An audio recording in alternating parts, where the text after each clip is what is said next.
Have a announcement to read.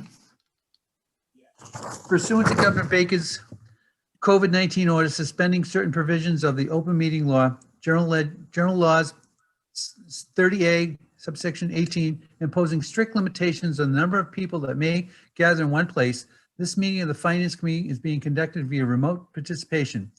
No in-person attendance of members of the public will be permitted, but every effort will be made to ensure that the public can adequately access the proceedings in real time via technological means.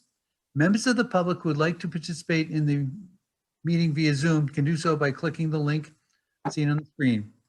Members of the public who would like to listen to this meeting while in progress may also do so via telephone by dialing 1-646-558-8656 and enter the meeting ID number 882-0397-7335.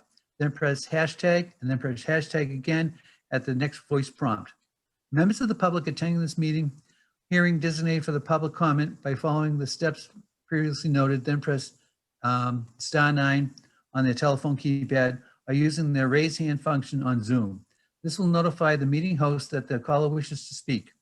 In the event that despite our best efforts, we are not able to provide for real-time access, we will post a record of this meeting on the town's website as soon as we are able. That being said, I'd like to call the meeting to order and do a roll call of who's in attendance. Bernie Nally? Here. Teresa Manganelli? Teresa Manganelli, you're mute. My apologies, I'm present. Okay, Mary Ann? Here. John Dugas? Present. Michelle Kincaid? Present. Kevin Stokes? Present. Andrew? Thank you. And myself, John Doherty. That being said, I'd like to start the off by offering Dr. Brand to start your presentation, please.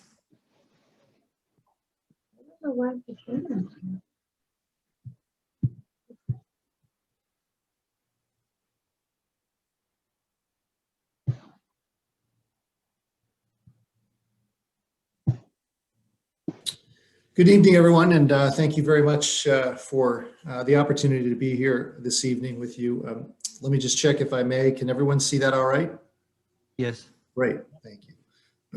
Thank you as well to the members of the school committee that are also here along with Mr. Rosario this evening. And it's a pleasure to have the opportunity to share this presentation that was delivered last evening to the school committee.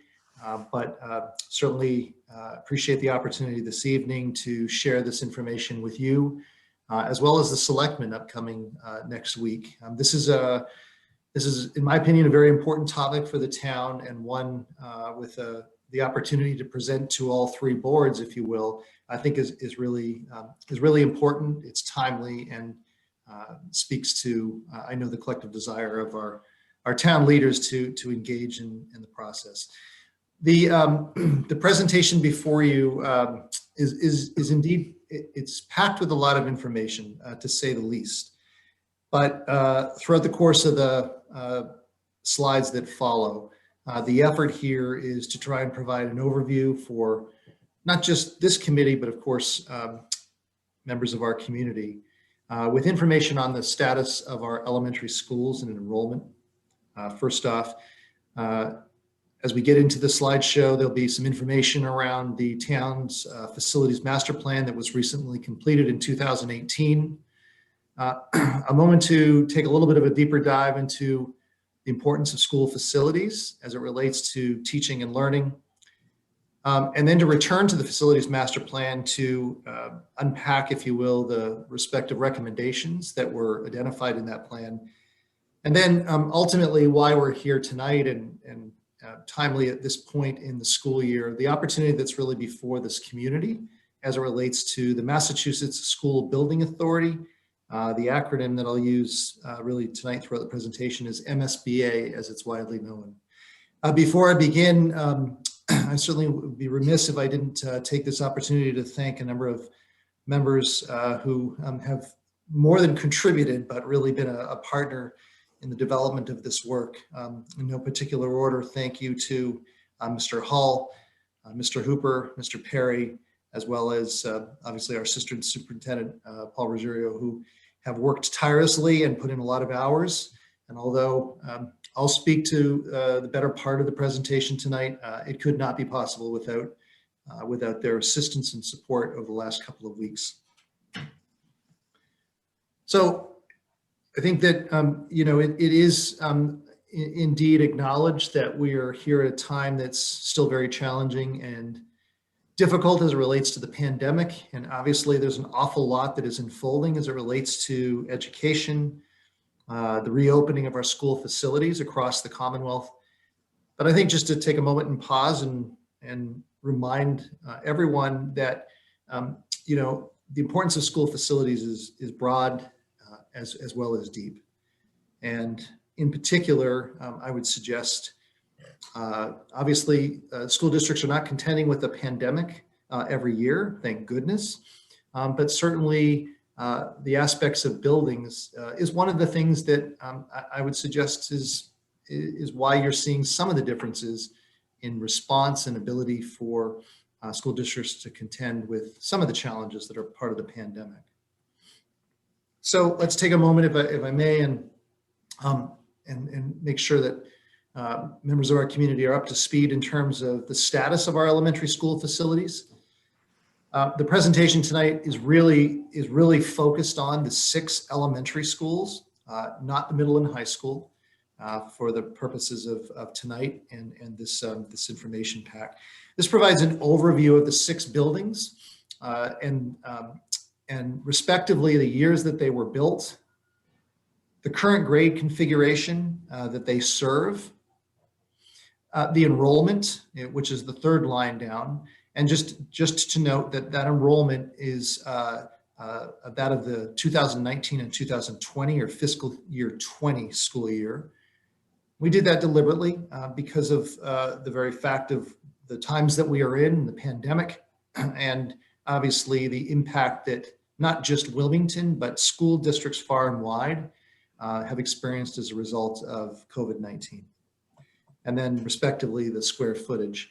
And I'll note that the student capacity, as well as the building area square footage, comes from the data that was gathered through the facilities master plan. So in a little bit of a different view from a historical, if you will, perspective, just provides a more visual of the age of our facilities that we are talking about. I won't go through each of them. You certainly can see them here. The oldest facility that we currently operate and still, of course, deliver programming for our students is the Wildwood School, built in 1955. You can see the other corresponding years up to the most recent facility that we have, which is, of course, is the Wilmington High School, built in 2015. And I think the footnote there, if you will, is that the high school, as I understand it, was built in the original high school. The core of that building was built in 1950 and then subsequently demolished in 2015 when the high school opened. So I would suggest that there are a few reasons why this conversation at any point in time, let alone right now, is important to our community, and in no particular order. It is because of the age of our facilities, certainly, I would suggest not at all an exaggeration, that our schools, our 6 elementary schools are certainly dated. And what that leads to correspondingly is facilities that, while very well maintained by Mr. Hooper and his staff, are certainly not modernized, and they really don't reflect what ideally is necessary and important to best support and provide educational experiences for students in this century. Additionally, I think it is difficult to ignore one of the points that was raised through the facilities master plan, and that is that there are significant costs associated both in the short as well as the long term in maintaining and upkeeping the 6 school facilities at the elementary level. The analogy I think that is important to point out here, and certainly it's understood that many members of our community may at one time have had a close connection with a particular elementary school. or maybe not yet as a new family, let's say, who's moving into town. The reality is that, as I mentioned before, as I've come to learn as superintendent over the past 3 years, Mr. Hooper and his staff do a great job maintaining the facilities. There has been work, certainly, in terms of capital improvements to replace envelope issues such as buildings and doors, windows and doors, roof, boilers, and in many of the buildings, not necessarily all, but many, interior flooring and lighting. But I do think it's important to point out that other than those facets, the schools remain exactly as built. And that is to say, the size of the individual rooms, the interior of those rooms in the buildings remain as built or original. And so with all of that said, I really think that we are, as a community, at a crossroads here. And important to note, not unlike many other communities who have similar challenges with respect to public buildings. But the fact is that over time, for Wilmington, and again, for so many other communities indeed, this has caught up to us. And that's ultimately why I think that this is important that we're here and having the chance to have the conversation tonight. This slide provides an overview of a snapshot, a projection of student enrollment over 10 years. I will just note a couple of things. The quote that's at the very beginning is lifted directly from the Wilmington Facilities Master Plan. For future enrollment levels for town schools, it's not expected to significantly expand or contract in the future for any of the school levels, defining school levels as elementary, middle, and high school.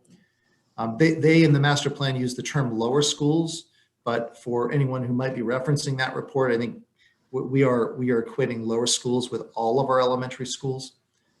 And the 10-year map here, if you will, is deliberate, and it's deliberate in the sense that for any school community that may be invited into the Massachusetts School Building Authority or MSBA pipeline, if you will, and the grant program, MSBA will very specific in terms of our understanding, at least, to take a view of 10 years of enrollment projections. I think it's also just worthy to note, and this holds true from many of my past experiences in some other communities, and no doubt probably is reflective of any community. And that is the fact that, you know, for those that may not be as closely connected to the schools, there certainly and understandably would be the adage of, well, they've served us well in the past. Why shouldn't we just continue to maintain or support their operations as they stand right now? And that certainly is an approach. And that's an approach that our community perhaps could determine to take. But I do think that it's important to point out that, and this slide showcases the recommendations that come from Mr. Hooper, and thank you for his efforts in pulling this together, that over the next few years, those elementary schools have some very large ticket items that should be replaced, from, as you can see, roof replacements to window projects and to a boiler system at the WOBURN. And so just to maintain the school facilities, if we are to continue as a town and a community to support the replacement of these critical elements, if you will, is just short of around $10 million. So certainly sizable dollars, but dollars that don't change the configuration, the square footage, or again, the modernization of the school facilities. So the other piece to point out as well, when we start to talk, and again, this is not just specific to Wilmington, but when we start to talk about renovation or repair to a school building, a public building, I'm sorry, is that very quickly what you come to realize is when you start to do even the most modest or smallest of renovations, you very quickly trigger the need to embark upon a full-scale improvement of such things as code compliance, life safety, fire suppression, you know, sprinkler systems, and those kind of things. And by law, as I understand it, and Mr. Hooper certainly can expand upon this, but once you reach the threshold of 30% of the building value, you trigger all of those other things. And inevitably, from some of the past school experiences that I've had, those items that are listed on that first bullet, unfortunately, are not tens of thousands of dollars, but quickly mount up into six figures just to bring a building up to code. So the other things to consider as a community, and again, we're speaking about Wilmington, but this could be reflective of any,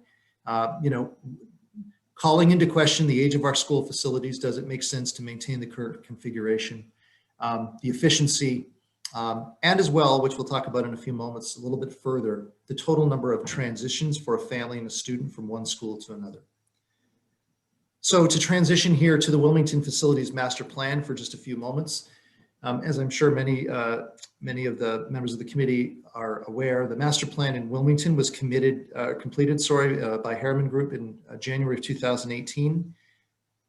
My understanding, I wasn't here yet in the district, but that the bulk of that work was completed in 2017. And on the screen, you can see the members of the committee who participated in this effort.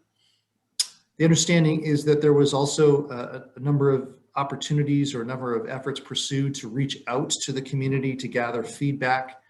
A number of surveys were received, final scenarios as it related to school buildings in particular, but certainly as one may be aware, other facilities in town.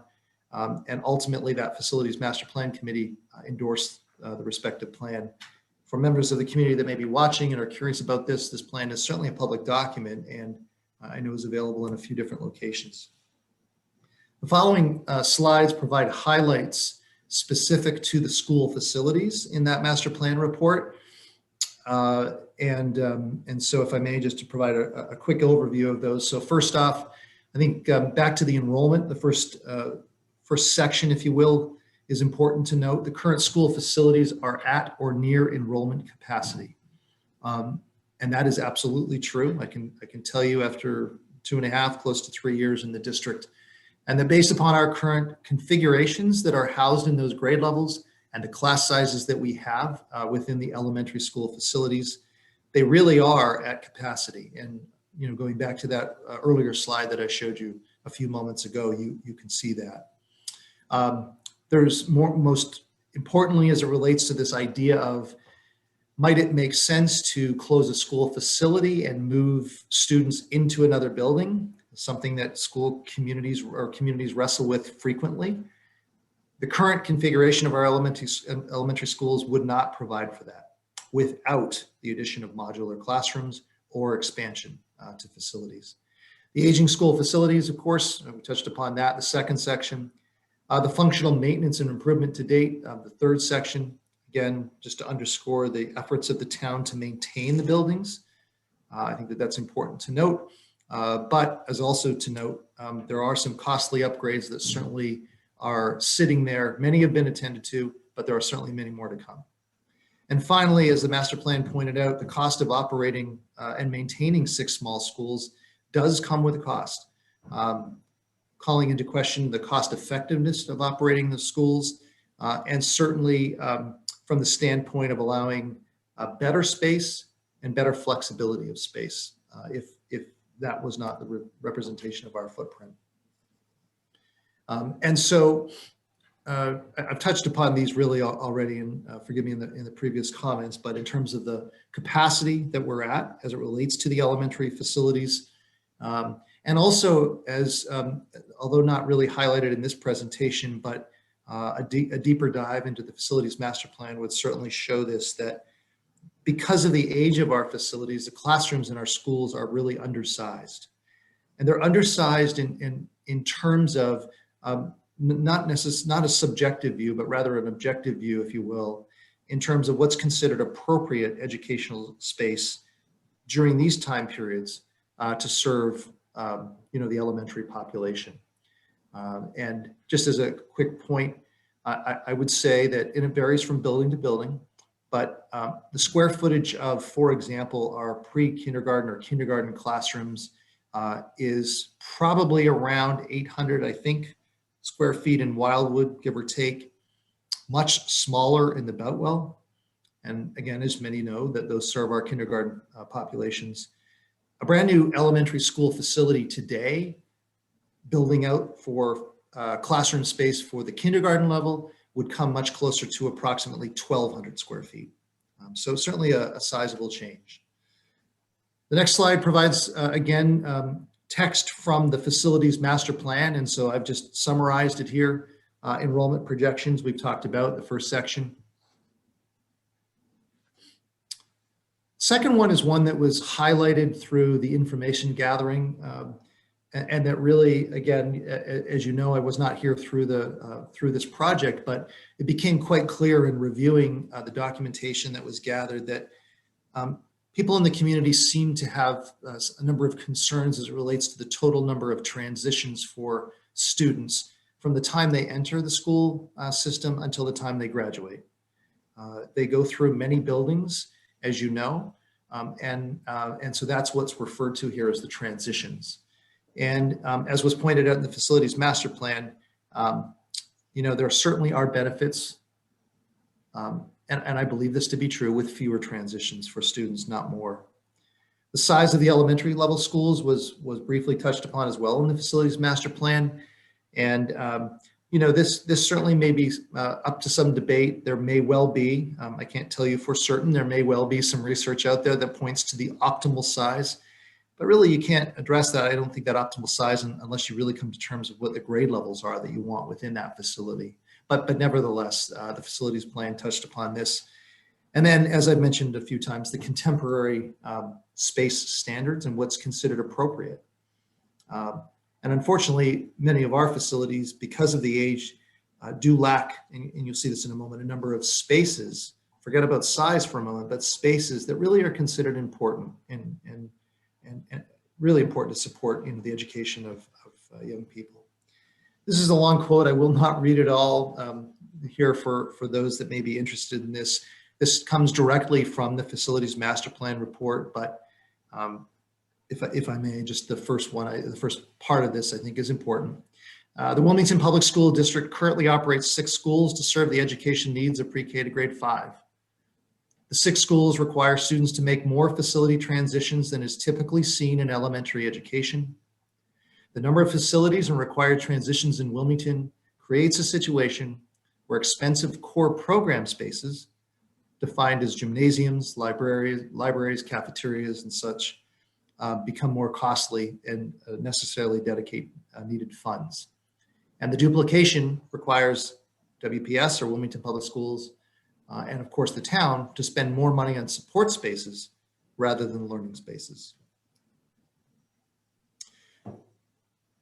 The next section of the presentation tonight just takes a few moments and shifts to try to address again, not just around square feet, but the quality of the school facilities, the layout and such.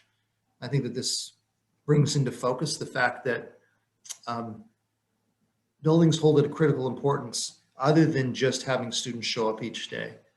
And there is underlying evidence that students succeed and can do so, and teachers can teach at a higher level when they are in great facilities. And I think that, again, underscoring the importance of this conversation and as we think about the future for our school facilities.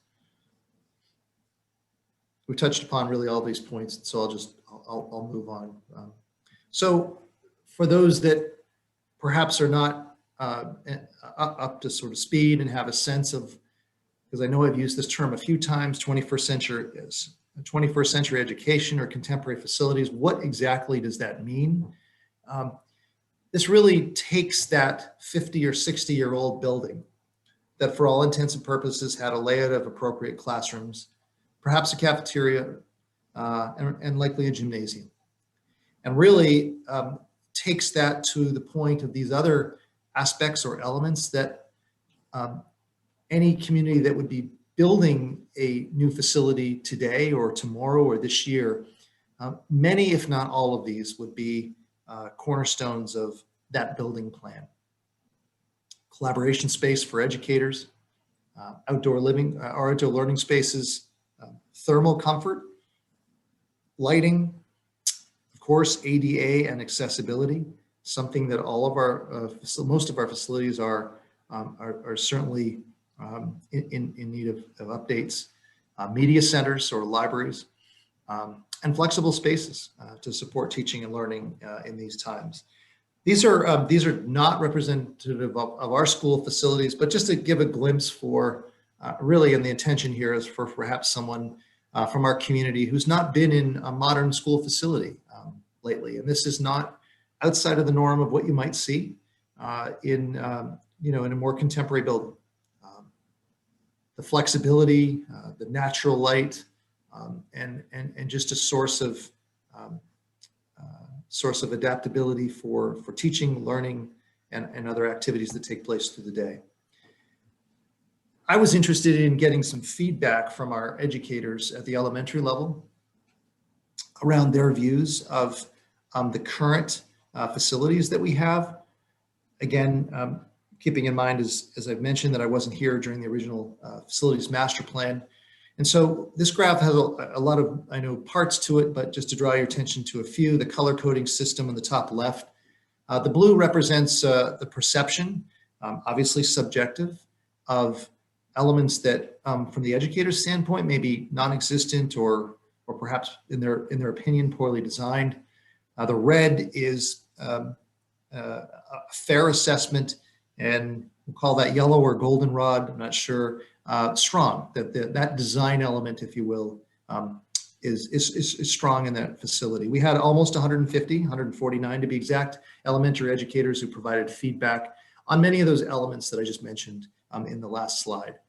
The pie graph up the top shows the representation or breakdown of the elementary educators who completed the survey. And as you can see, we had good representation for the most part across all of our 6 facilities. And you can see certainly the assessment overall, some peaks and valleys for sure, in terms of where the facilities respectively stand. These were some of the other themes, if you will, that were gathered through the feedback from our educators in terms of concerns, as well as things that perhaps could enhance the work that they do on a daily basis in support of teaching and learning for our obviously our youngest students in the districts.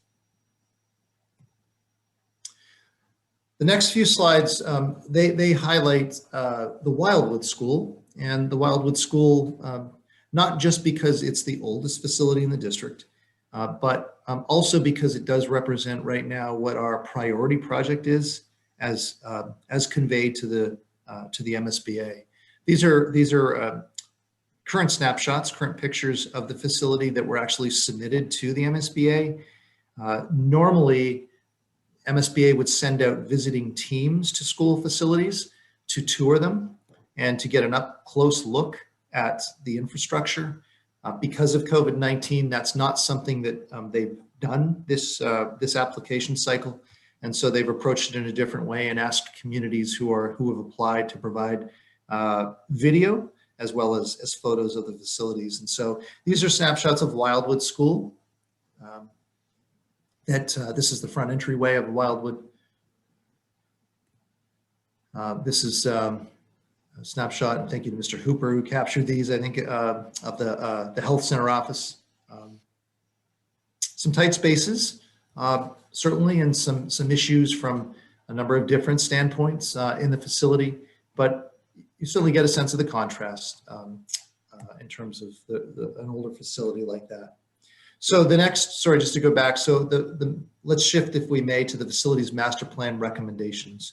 So again, this was the town's facilities master plan. We're obviously focusing on school facilities here tonight, but just for those members of the community, this is what comes from the overarching master plan for the town of Wilmington, not the school district specifically, but we'll obviously focus on schools. And so what came forth from the recommendations, certainly an underlying theme of school consolidation, and really heavily pointed to the recommendation, if you will, that consolidation is something that Wilmington should consider.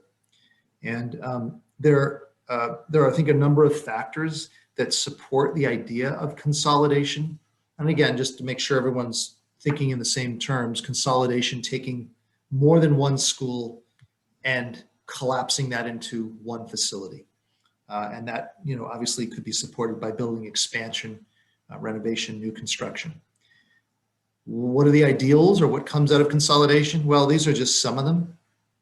Most certainly, and these were touched upon in the Facilities Master Plan report, reduction of overall operational costs, arguably perhaps in both the short as well as the long term.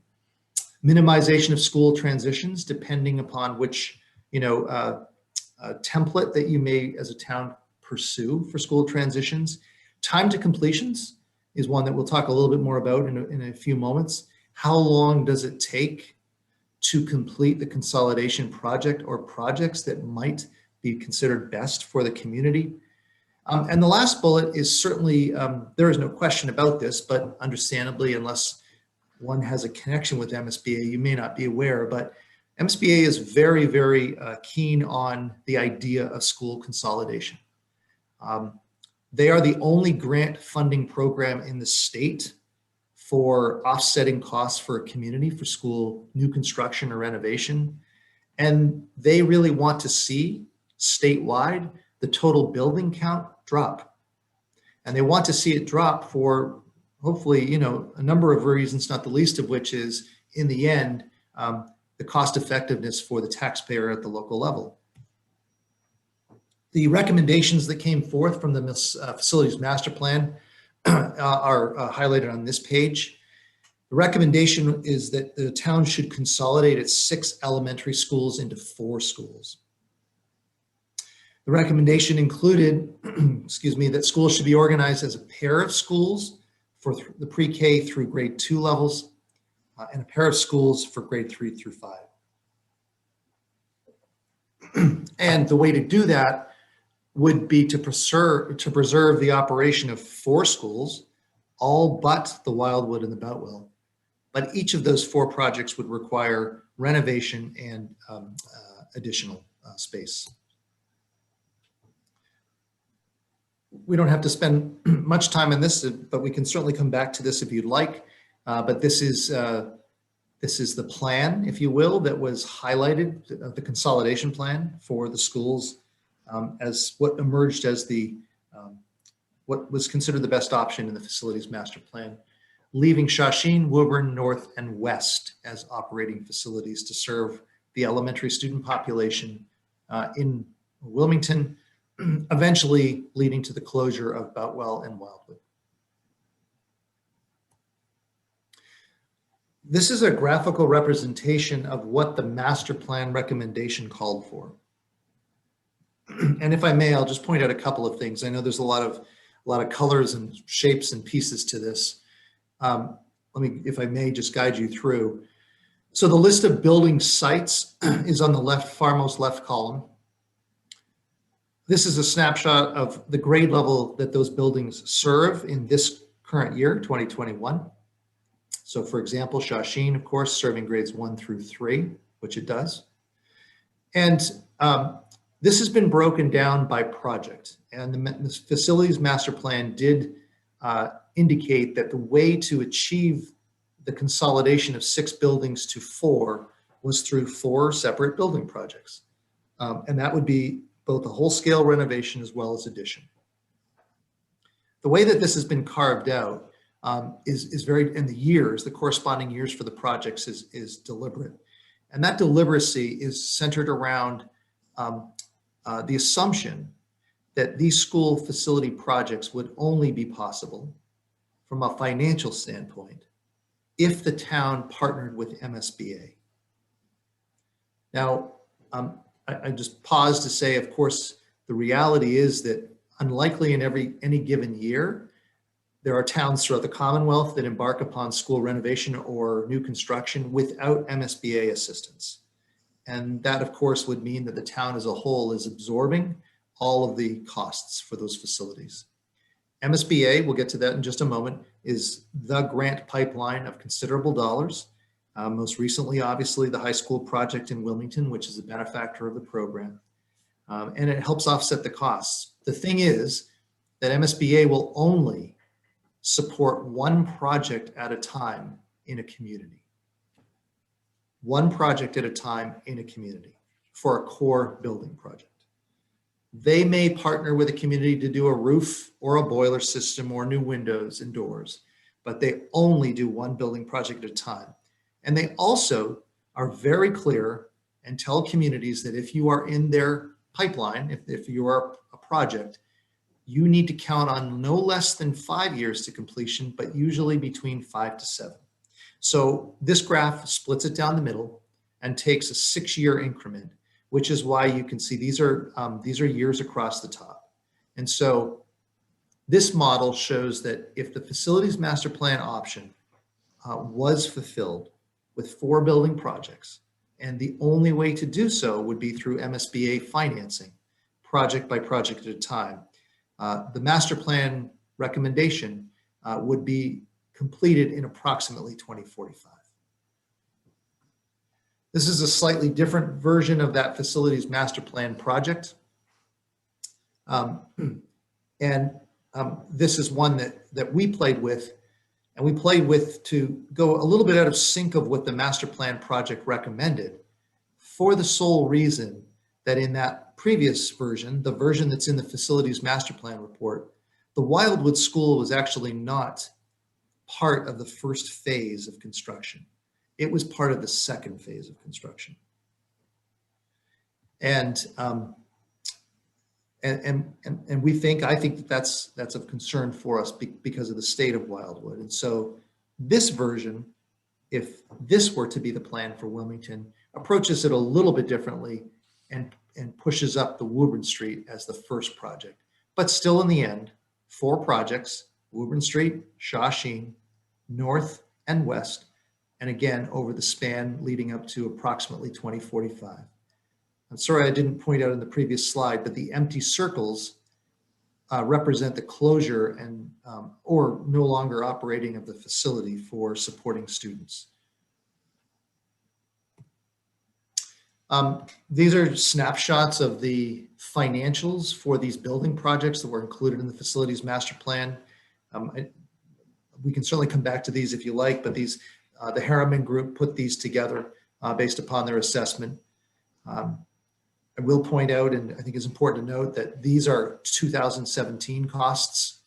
And generally speaking, and Mr. Hooper, I know will tell you this because I checked with him, that you should, as a community, plan for 3% increment every year. So these certainly would not represent true costs today of those building projects if these numbers were fairly accurate. I'll come back to this actually, if I may. I think that there are a couple of things that I think are fair to characterize as some constraints with the facilities master plan consolidation proposal. It doesn't mean in any way that it's a bad plan, but I think that there are things to consider. First off, an assumption that I know that I've come to learn, and I know that members of this committee know very well, and there are certainly a number of growing capital expenditures, large-scale projects that are being considered in the town that are there to certainly contend with. And assumption number 2 is I've touched upon the MSBA funding.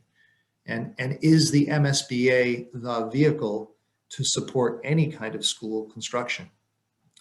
As I've touched upon, the 5 to 7 years is down below, the implications of school building at the elementary level, one project at a time. And again, if to support the projects that are identified in the master plan, specifically through MSBA funding, then it would be a number of years to completion. Inevitably, when you start to talk about school construction and consolidation and how to improve the situation of a facility, modular classrooms come to mind. There are modular classrooms throughout dozens and dozens, probably hundreds of districts in the Commonwealth, I don't doubt. The thing about modular classrooms is that they're temporary. That's number 1. And number 2, they're not inexpensive. And these are real dollars that, thanks to Mr. Hooper in reaching out and gathering a rough estimation, one modular classroom, which is about 720 square feet or so, you can count on a cost of leasing approximately $65,000 to $100,000 a year for one modular classroom. That's leasing, not purchasing. And so 10 modular classrooms, which would be approximately necessary to house the Wildwood, 600 to 900,000 a year to lease. So significant costs, and this is only here to underscore the fact that you know, the modular classrooms can certainly emerge as an option, but not one that's cheap. So the opportunity with MSBA, and that in all of this is why we're here tonight. And thank you for this opportunity. It's an opportunity that we're contending with as a community, the school and town, with MSBA. As members know, in the spring of 2020, we completed, with the support and the authorization of the school committee, the authorization of myself as superintendent to submit 6 applications for our elementary schools. There are a number of reasons why we submitted all 6. First off, as has been mentioned, you know, 6 schools at the age that they are, there is no question that we have a need to improve the current landscape, if you will, of the school facilities. Number 2, school building consolidation, as has been mentioned, was identified through the master plan, facilities master plan for the town. And number 3, that it is indeed the case that for any community that has submitted applications to the MSBA for school projects, if you're considering school consolidation, you have to also submit what's called a statement of interest or an application for the other building or buildings that you might be considering to consolidate. So to say another way, even though we identified the Wildwood School because of its current situation as what we believe to be the priority project of the 6 in Wilmington, if we are invited in and if we do wish to pursue consolidation, the only way that MSBA will support that is if you actually have applied for the other buildings. And so that's why we submitted applications for all 6, not knowing exactly which direction of consolidation we would go if invited in. A snapshot of where we are right now, which is, I would suggest, very good news for Wilmington if MSBA is really a meaningful option for us and one that we're interested in. There were approximately 70 core statement of interests or applications that were submitted as part of the 2020 application process. It is, you know, somewhat worthy to note that this process for MSBA is delayed. It has been delayed by a number of months because of the pandemic. Normally, they make their decision. They open up the grant cycle every year. Maybe there's been interruptions over the years, but generally speaking, they open up the application cycle every year. They did so in 2020, prior to the pandemic and the outbreak. The situation with the pandemic, you know, brought them and everything to a halt. So they've adjusted their timelines. Normally, they would be awarding grants in September. They're doing so now in April. But the good news is that there were 70 core statement of interests or communities that applied. We are being seriously considered within a group of about 30. But it's also become clear in our conversations with MSBA that in order for them to seriously consider Wilmington, they need a little bit more information, having learned that we are, it would seem, interested in school consolidation. Just a quick view and to put into context the importance of MSBA and what it can lead to in support of a school community's efforts for building construction.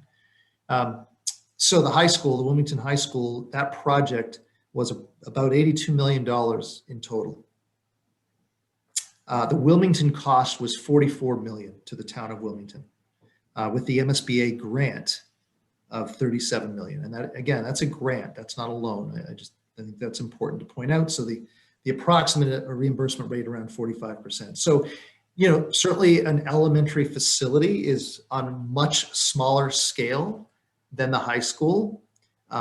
Like anything, even for building projects in your homes, the costs nowadays are mind-boggling. I can assure you, elementary facilities, you wouldn't have to search far and wide for those that would come close to 50 million for a new facility. if that were to be a project as an example, you're still talking about a considerable amount of money potentially. Obviously, these are estimates for the grant program. So building with MSBA, we touched upon some of these from time to completion, that 5 to 7 year mark, student enrollment I mentioned earlier, about a 10-year forecast, school consolidation. The final piece just to point out, and I will acknowledge that I didn't until recently have this understanding, but we did clarify this with MSBA. There's been maybe an assumption or just a misunderstanding out there that perhaps MSBA would not fund or does not fund pre-kindergarten. That's not actually true, as we came to learn, and we confirmed this recently with MSBA. They will support building costs for a pre-K program as long as a district is trying to either add that program or keep that program. However, they won't reimburse building construction for a standalone pre-K program. So MSBA, through a number of conversations that Mr. Hall and I and the others I mentioned earlier have had, the following really seems to be the current perspective of the MSBA from all that we've learned. They absolutely told us they recognize with the building count that we have, 6, and the age of them, there certainly is need for assistance. They understand that. They also have understood that there seems to be an interest in school consolidation based upon the Town Facilities Master Plan report. They also believe and know that we are a good partner for them, most recently given the success with the Wilmington High School, which again is an MSBA project. But the final bullet is really the most important, and that is that they know that there are lots of building consolidation options. They really want us as a community to try and narrow that down. And they want a sense as a community, short of actually going to the polls, they want to have a sense of which options we, if we're invited in, really have no interest to study. And it's not that they're limiting it to 1, 2, or 3 options, but they don't want to spend time or money partnering with a community that is interested in school consolidation and studying everything under the sun when in fact that community may not like certain options and may never support certain options. There are lots of options, I think, that currently sit before Wilmington. And I think that there realistically are probably 7, and they are showcased on this slide here. And I know there's a lot of text here, but if I may, I'll just quickly sort of walk you through how this is set up. The options are down the left-hand side, just for some identifier as option, by alphabet, with option A as the current master plan option that I spoke about a few moments ago. The second column from the left highlights the overall district grade configuration if that option was pursued. And so if you think back to option A in the facilities master plan, what that would lead to eventually, it's not what we have now, is a pre-K to 2 facility, actually 2 of them, 2, 3 through 5 facilities, and then of course a middle school and high school. The third column from the left highlights what the end building count would be at the elementary level. So as we've talked about, this option takes us to 4 schools from 6, and going through each one, which I'm happy to do if you'd like, but you can see the array of them. The total number of building projects is the 4th column from the left, or 2nd from the right. So again, using option A as an example, as we talked about earlier, there were 4 building projects in total. And the final column is, again, modeled after building projects that would only be possible through MSBA funding, and how many years that the various options would take to completion. Of course, it hopefully goes without saying that, if the town of Wilmington was interested in supporting a building project without MSBA funding, that would certainly adjust the total number of years to completion. But generally speaking, right, and thinking about it in sort of round numbers, every building project approximately 6 years, 5 to 7 years. Every building project extends out, obviously, that many more years. And again, we can come back to this if you'd like. So next steps. So what we know is that, as I mentioned earlier, the MSBA, from all accounts, really is interested in seriously and has been seriously considered the town of Wilmington. We've applied. They're making their final reviews, but they've pressed us a little bit, if you will, to get that additional information. That if there really are this many options, please tell us, from a sense of the community, which ones does the community really not want them to study if we're invited in? So the next steps is that we need to, and that's why we're here ultimately in the middle of March. And I know obviously all contending with something that's very different than this, but if we're going to make the last sort of best effort here to provide MSBA with the information that they've essentially asked of us, we need to do so in the next couple of weeks. It does not mean if we're not invited in that we can't reapply again. That happens to communities all the time. I'm not sure how many times, if it was more than once, then Wilmington applied for the high school. That's not uncommon. Sometimes it takes communities 2 and 3 times to apply.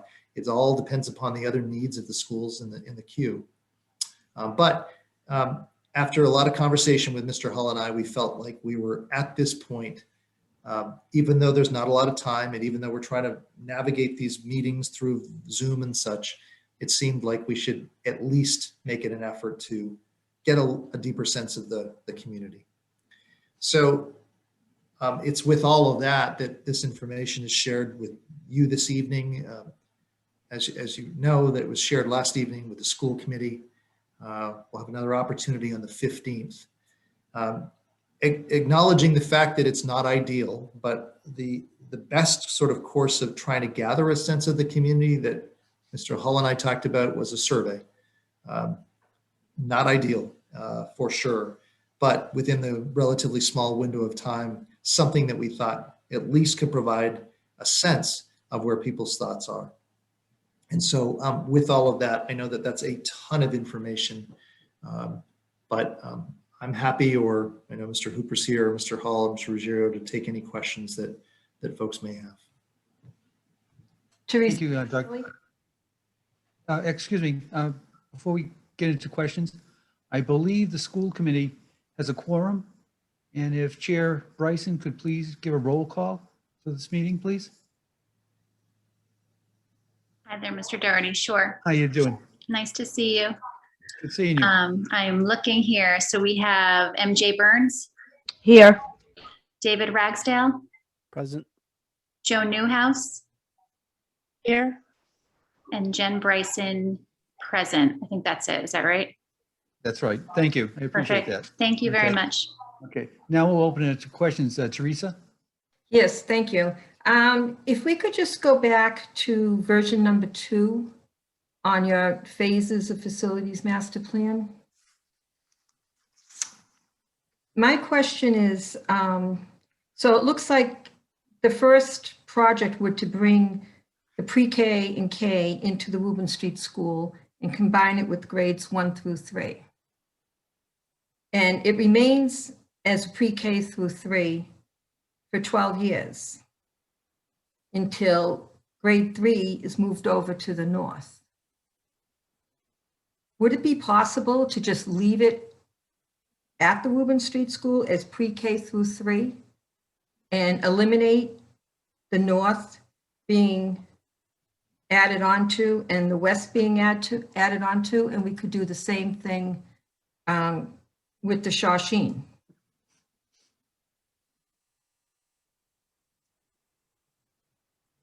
Just to clarify, excuse me, Teresa, do you mean without construction? No, with construction. So at the Woburn Street School, version 2. Version 2. Yeah. Okay. So the first project is to take pre-K through K and add it onto the Woburn Street School, which has grades 1 through 3. So you now have a building built out to accommodate pre-K through 3, correct? Right. Mhm. Okay, so can we not just stop there? Because 12 years later, we're taking that 3rd grade out of that building and putting on an addition at the north. Like, why are we doing that step if we've already got accommodations for it at the WOBURN Street? We could eliminate moving the grade 3s into the 4th and 5th graders and have, within 10 years, have both of these schools renovated.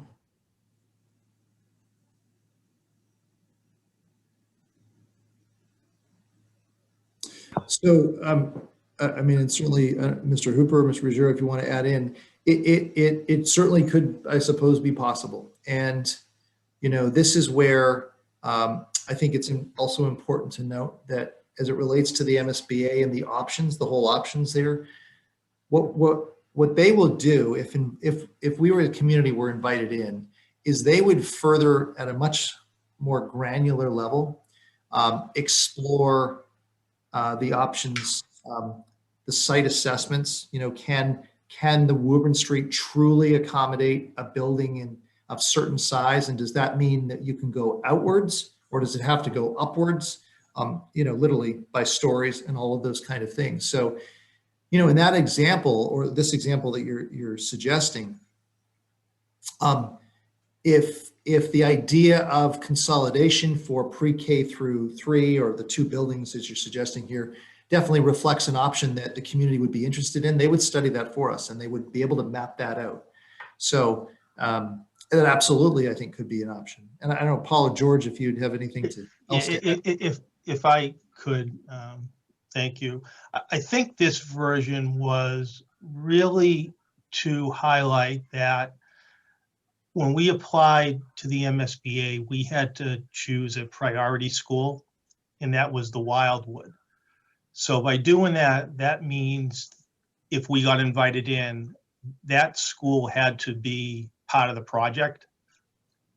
But on the facility master plan, it was actually renovating, you know, the 4 or 5 schools first. So the Wildwood was later on. So MSBA would not participate. So I think what we were trying to say is, okay, since the Wildwood was our primary or a priority school, we need to touch that first for the MSBA to participate. So I think that's what version 2 is just trying to depict. Yes. In the way, and that's kind of what we would do. Now, certainly, I think through the course of this, as the superintendent, as Glenn mentioned, and George and Jeff can chime in, the MSBA was, it's kind of a different way of looking at it. There's many options. Glenn listed, and we listed, I think, 7 or so. There's many more, but they really want to see what aren't the residents of Wilmington interested in. So they don't have to waste their time even looking at that. So I think all these things get flushed out. Because Teresa, what you said, that might end up being, you know, a viable option, the way to go. And then you still might have to renovate the north and the west to make the learning spaces more 21st century square footage and so forth. But, you know, that could be what ends up coming out of this. I don't think, and that's the partnership with the MSBA where you come in with those things. But I think this was just to kind of show how we would have to do it if we got invited in. The Wildwood has to be touched. Right. I appreciate what you're saying. I think that, to me, it highlights the possibility of rethinking consolidation to that degree. If we kept it pre-K through 3 in the SHAWSHEEN and the WOBURN, that actually opens up the possibility of one building for the north and the west at some point in the future. It opens up a lot of possibilities. But I think the fact that it's even on this page, and it's just open, it's very interesting that it's on there. That was not discussed, to my knowledge, at the facilities master plan, that grade 3, remaining with the lower grades. It's could be that I just don't remember it, but okay, so Excuse me, Teresa, Yes, that was, we did discuss that. You I mean, did? it is just one of the things that we would have to see how it shakes out. Mhm. Again, it was just, the options are out there, and this is one of them, being this different version. And one of the things that the superintendent didn't mention is there's no guarantees to be invited in. Even if we get invited in the first round or the first year, there's no guarantees that we will be invited in the next time. So that's why we're trying to pick the best version of this right now. Right. I do have a comment. I think the Woburn Street is the best one to start with. However, by the time you get to 2045, and if we had an average bond of 20 years, in 2045, you're going to have 4 overrides on the tax people, which is going to be a huge increase. And I don't think maybe the one in 2033 would pass. You know, so I think you should be choosing wisely as to which ones you want to do first and second. Because second might get put off to 2039. Because that's a huge tax increase for the people. Mary Angelezzo, if Brian Perry's still on, how much debt do we have left on the high school and when does that get retired? If you could refresh my memory. We have the high school debt on the books until 2037. Yeah. I believe we have about 33 million left to pay off on that, just looking at the figures in the budget from FY22 onward. Thank you, Brian. The other thing too, if we continue and we have a town hall school administration building and a senior center, that's a lot of overrides. And just to add to that, obviously we're considering a fire substation. So, you know, this is part of the challenge. There's a number of projects that are on the horizon here, and it's my expectation. Certainly, is it possible to pursue a project without MSBA assistance? It certainly is, but I'm expecting that even with MSBA assistance, if we go forward with a senior center and a town school admin building, or perhaps even if one or more of those doesn't go forward, substation, at the least it's going to require a debt exclusion, you know, each time we pursue a school. Mm-hmm. I think right now, the second scenario one on the Woburn Street is a good idea. However, the second one in 2033, I think could be a problem. Because you're gonna have a lot of debt out there. And if I may, you know, going back to those, just show the option slide for a second. And this is where I guess it really comes full circle to the fact that, you know, as a community such as ours with these needs and these challenges, you know, is there really, I guess another way to say it is what MSBA is interested in. Are you open to looking at things that maybe you wouldn't ideally look at, you know? And so, for example, if indeed with you know, the development and prioritization of what was included in the master plan, that's 4 building projects. And Mr. Doherty, as you point out, you know, that requires an awful lot of overrides and the duration to completion is some time out. And so that's where, you know, some of these other options, perhaps maybe not considered ideal, such as, for example, option E, 2 pre-K to 5 schools that would be approximately 750, 770 students. Something that's very different for our community, maybe something that people don't love in the sense of the size of them, but 2 building projects as opposed to 4, maybe that's far more palatable. And so this is a great example, I think, of where the MSBA would say, if we invite you in, we'll study pre-K to 5 if you have a will and an openness for us to do that. But if as a community, you are absolutely collectively opposed to, just 2 schools or 2 schools that are of that size, they know that there's risk in that, because the risk is if the project moves along and then it goes to the polls and the taxpayers, the residents say, we do not like that, then that project may not succeed. And that, that's a huge problem for everybody. But that's where this idea of total number of building projects perhaps takes on a different level of interest and attractiveness, in terms of how quickly can we attend to the building issues that we have at the elementary level, how many actual projects would it take to get there, and so on. And so that's really why I think that they're in the mix here. And it's vetting, is there really an interest or is there not in some of those? The other thing, Dr. Brandy, you brought up was square footage of a classroom. And the modular classrooms were 720. And you mentioned that the ideal classroom was approximately 1,200 square feet. Just to clarify, thank you for that question. So that 720 is the 1,200, I'm sorry, the closer to 1,200 is a full-size kindergarten classroom. Okay. And so kindergarten classrooms tend to be larger. They have restroom facilities, they're expanded spaces. The 720, 800 range, and I'm sure you can get a modular maybe slightly larger, but that's closer to a typical, grade 2 and up, 3 and up classroom size. But great question. Thank you. Okay, thank you. Mary Ann Galezzo, I have a real concern about the survey and trying to get a beat on what the community wants. I think we're going to have a very narrow perception of maybe 50 to 100 people answering a survey on exactly what they want. And I would hate to base any kind of recommendations or take anything out of the equations that we have such a narrow feedback on.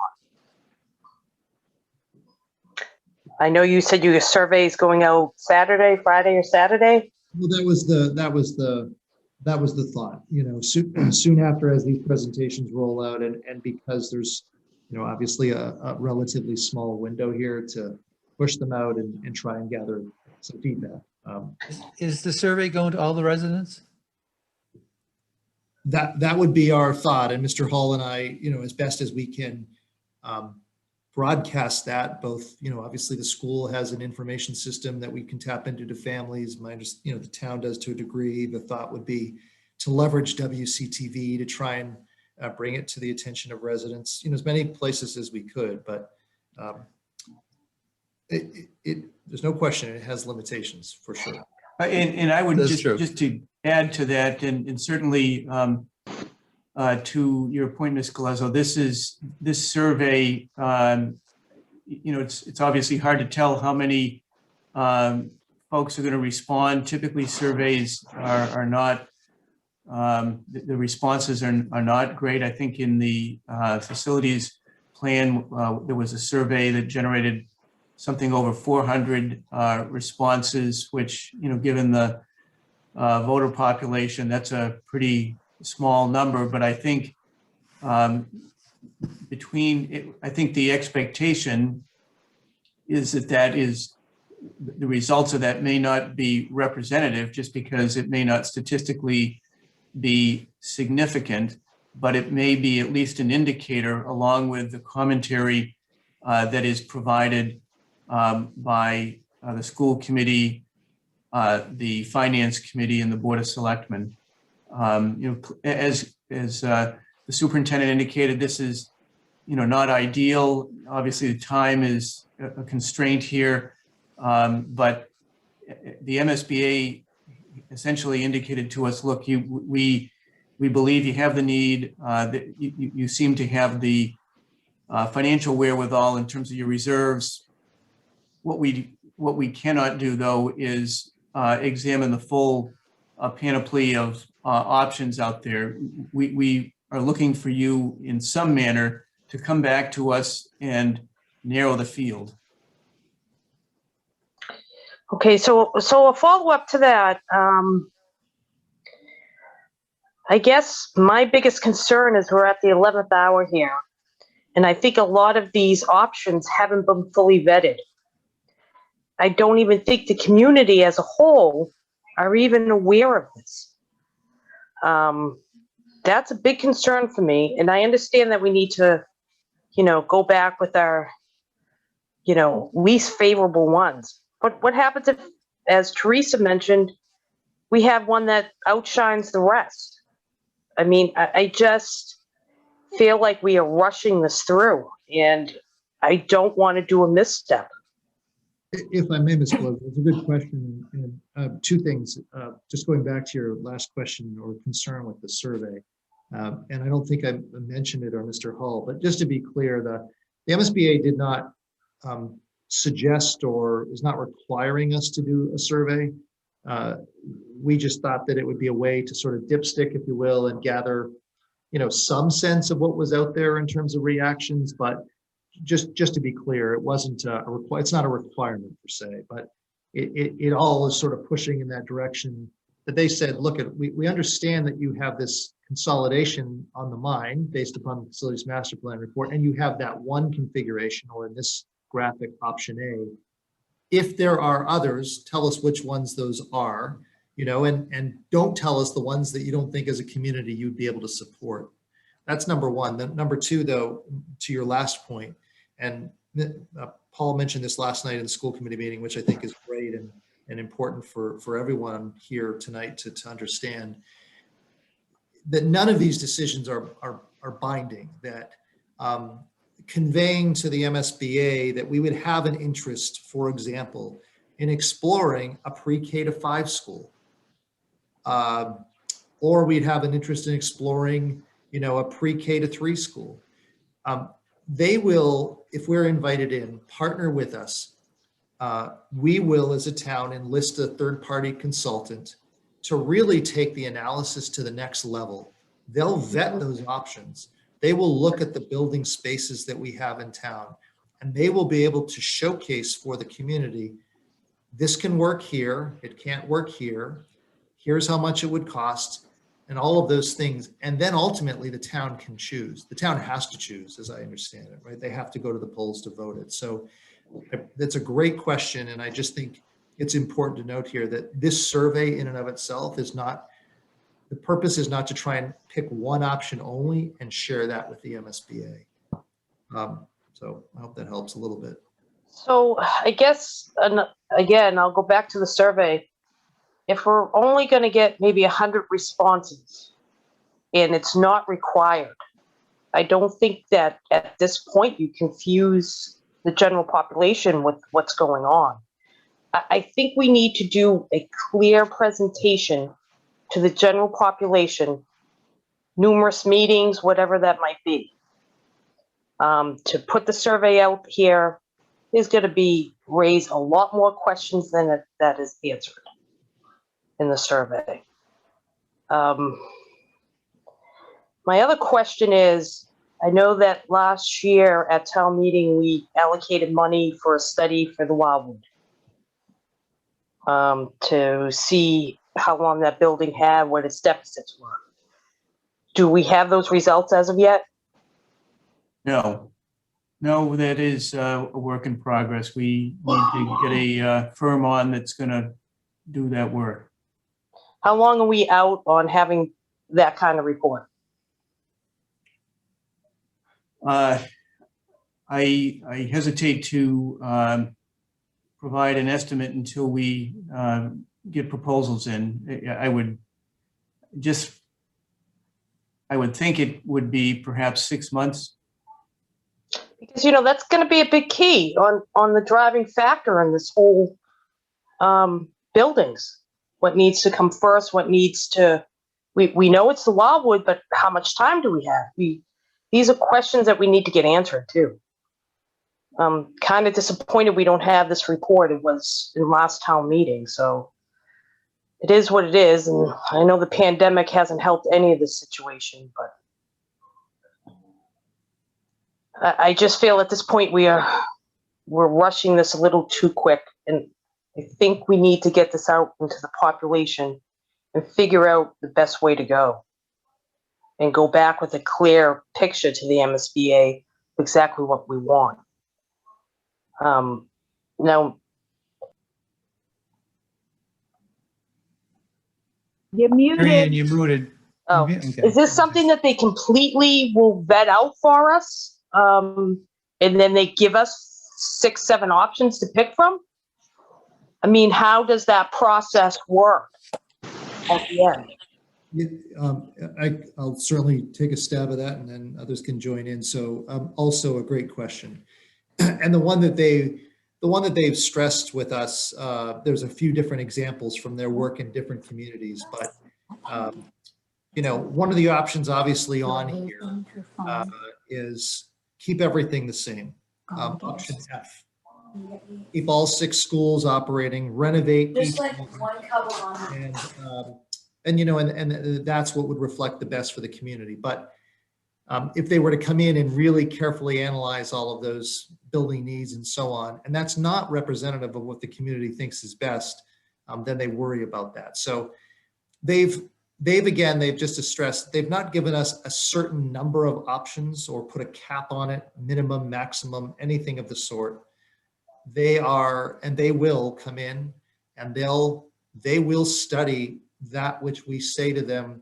Look, we think that this could be supported by our community, and that these really carefully cost them out so that the taxpayers of the community understand the differences from one option to another. You know, a reality for some of these projects, for example, also becomes site availability. So just for example, let's say that there was an interest in having MSBA explore 2 pre-K to 5 schools, because, you know, that's 2 building projects. Boy, it would free up a lot of real estate for the town to be able to make decisions on the other 6 schools and so on. That may be really an attractive option for the community. When we partner with MSBA, we would hire a consultant in partnership with them. They would do the legwork, as that would be one of the options. They may find, I don't know if this is true, but they may find that there's only 1 parcel of land in the town that actually could support a building of that size. So that may be an option that's just not viable, right? So there are all of those other wrinkles or hindrances that will only come to the surface once there's more of a careful analysis done. And again, that could be 3 options, it could be 5 options, it could be 2. They just want to know which ones are they essentially that we'd be open to. And if I may, and even think of it a different way, and just using these options here, but the option G, that's 1 school of over 1,500 kids, ballpark.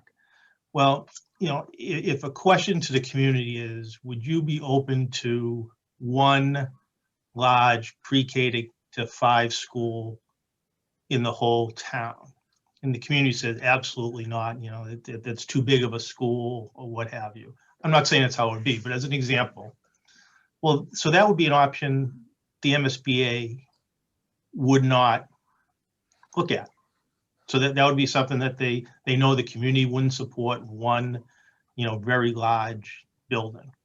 So when they come in, they would in that scenario, they could look at many other configurations, but that would be one they would not waste their time on. I think that's what, and Glenn, Jeff, George can correct me, but I think that's what they're trying to get at. They don't want to come in and spend all this time looking at that option when the community wants no part of it, if you know what I mean. I think that's what they're trying to get to. And there's many, many options, you know, just like we potentially added, you know, the pre-K to 3. But I don't think we're trying to, which makes it difficult, I understand, but to identify every option. We're just trying to identify what's really off the table, if you will. I think that's where they want to. And again, I don't know whether you're going to get there with a very limited survey. The other thing you have to keep in mind also is the 5 to 7 year window. I mean, we're going to be looking at the Wildwood School, as you had talked about. They're going to come in and look at it and see what we have for duration. What do we have left in the building? Is it going to be something that we can get in there, and is it going to last the 5 to 7 years? Are we going to have to do modular classrooms? Are there some little improvements that we can do to make it last? That's the type of things we're looking at now. But this was to get this process initiated because of the 5 to 7 year window. Yeah. Again, I think public forums is a way to go to get a beat on what the community wants. Also, we can gonna just consider just building a new wildwood? Is that a consideration on the table? One of the other things we're looking at is the transitions between buildings. We're trying to limit those also.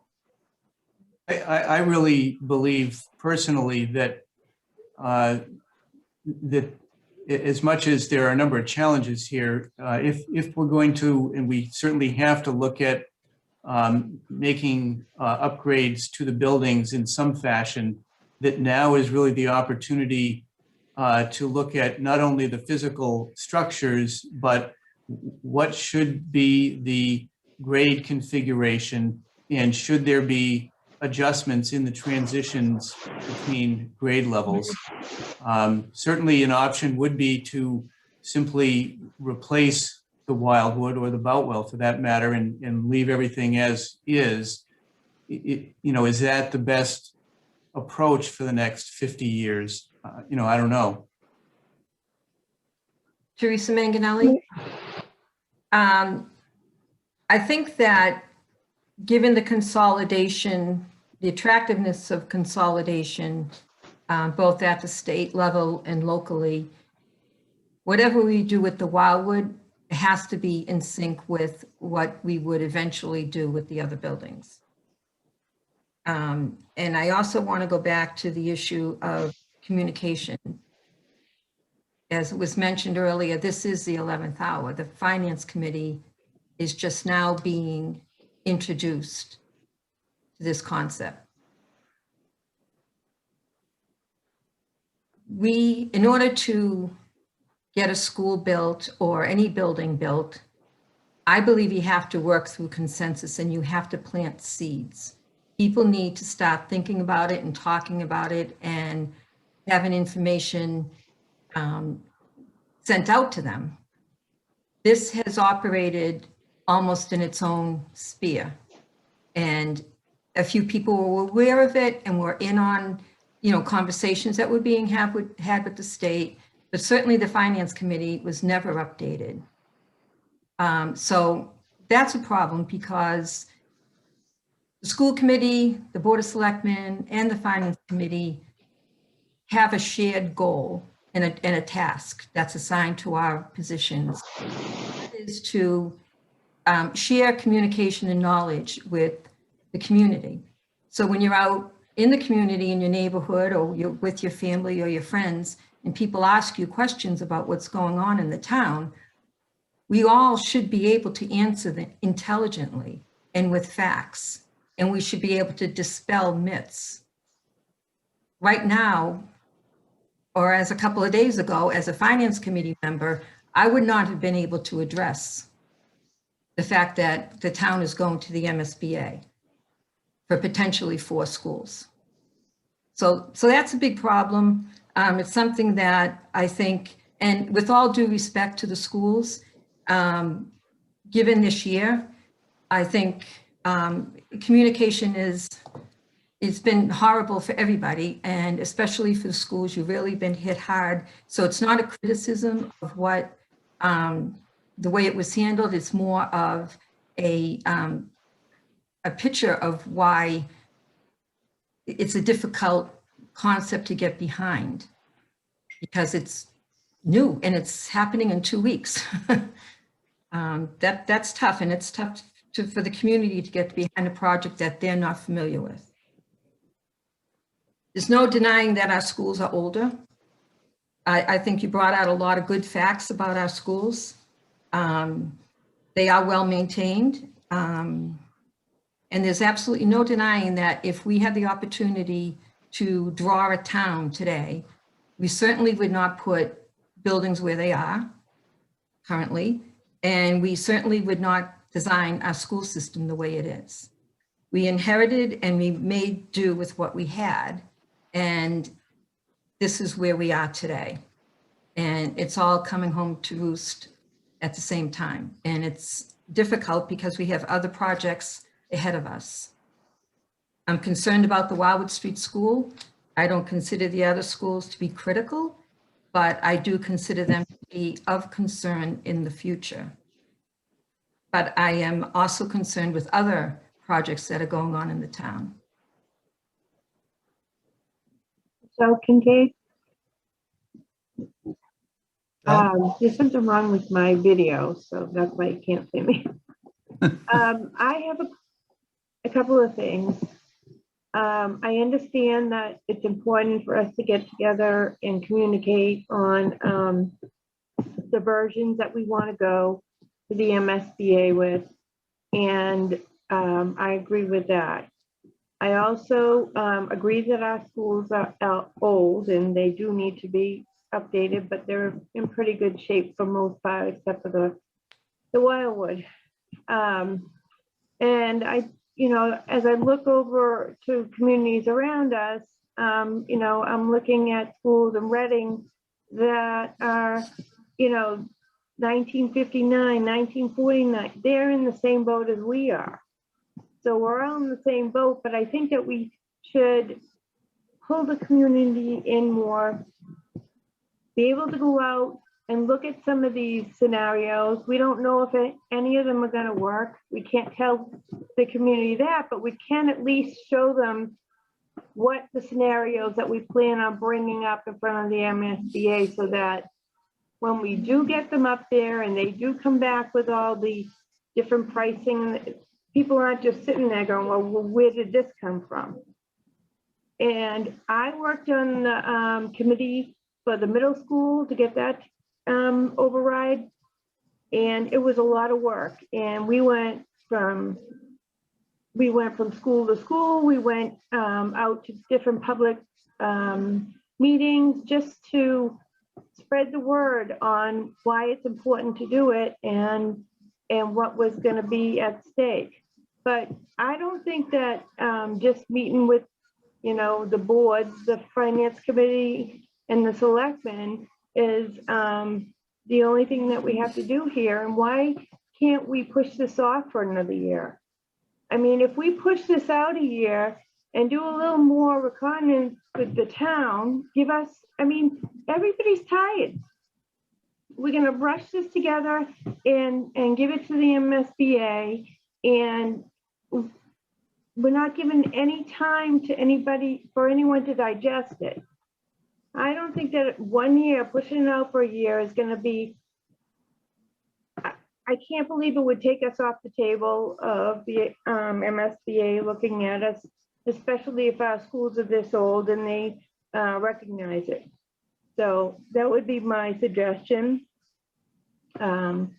would be to get a plan together and get it out there. Thank you. Thank you, Michelle. Mary Ann Galezo, I second what Michelle said. I think we're rushing this. My other concern is, you say that they vet all out the options. We go to town meeting and there's tremendous kickback from the taxpayers. It fails at town meeting. Does MSBA ever look at this town again? Is it years upon years before they even will consider us? I just want to go to the taxpayers of this town with a solid plan, not with, 6 or 7 different scenarios. And this is like anything. We need to sell it to them. We need to come up with exactly, a dollar amount, what the plan is. And it needs to be in a public forum continuously. And as Teresa mentioned, just talking points all the time. I mean, people are going to get the survey in 2 days and go, what is this? This is the first I've ever heard of it. What do you mean you want to spend $100 million on schools? I think we're setting ourselves up for a very bad time. And do you know, Dr. Brand, if we failed at town meeting, if MSBA has some sort of procedure that they won't recognize us for any sort of time? I don't know. I don't have an answer for that. It happens, I'm sure, from time to time, but I think that they've learned, it sounds like over time, that one of the strongest ways to avoid that is to, again, and this is unique and different, right? Not all communities who are applying for a building project are always considering consolidation, as Wilmington did when you were applying for just the high school, right? That's a singular project. Right. In focus, there's no options per se. Mhm. Right? It is a different reality, of course, when you're talking about something like consolidation. So I don't have an answer to that. I'm not sure. That's what they work hard to try and avoid, and probably from experience over some time, as they more than hinted at with us, it is this piece that we're really trying to talk about here right now, and that you're talking about, and that is, short of an actual vote at a poll, what's the general consensus or sense of the community in terms of the kind of consolidation options that the community might be open to? I guess I don't want to pivot at a town meeting, coming up to a town meeting when, we have 4 or 5 options that the MSBA says, yeah, these are go. And we never vetted them out. We have to pick one just to keep the project going. I well, don't want to be in that predicament. let me try to, I think there may be some confusion as to what we would wind up going to town meeting for. I certainly would not expect us to go to town meeting with 4 or 5 options. I think where we are today is at the very early stages of trying to determine what is the best approach to dealing with 6 schools that are old. It's been well established that George and his crew does a phenomenal job maintaining the buildings they have, but the fact of the matter is that they're old and they don't have the educational flexibility to have the different learning environments that a school that was built in 2015, like the high school has. So we're at the point now where if we wish to go forward, we're simply trying to provide to the MSBA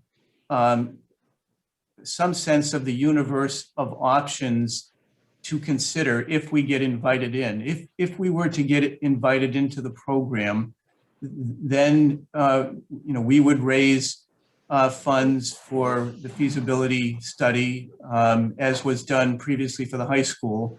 The MSBA would contribute to that, and we would look at whether it's 5 different options or 4 options or whatever that might be, with consultants that would, and during that whole process, there would be public forums, hopefully beyond Zoom, in-person forums, where all of these options would be presented, the pros and cons, and people would have an opportunity to weigh in as to what they felt was appropriate or inappropriate.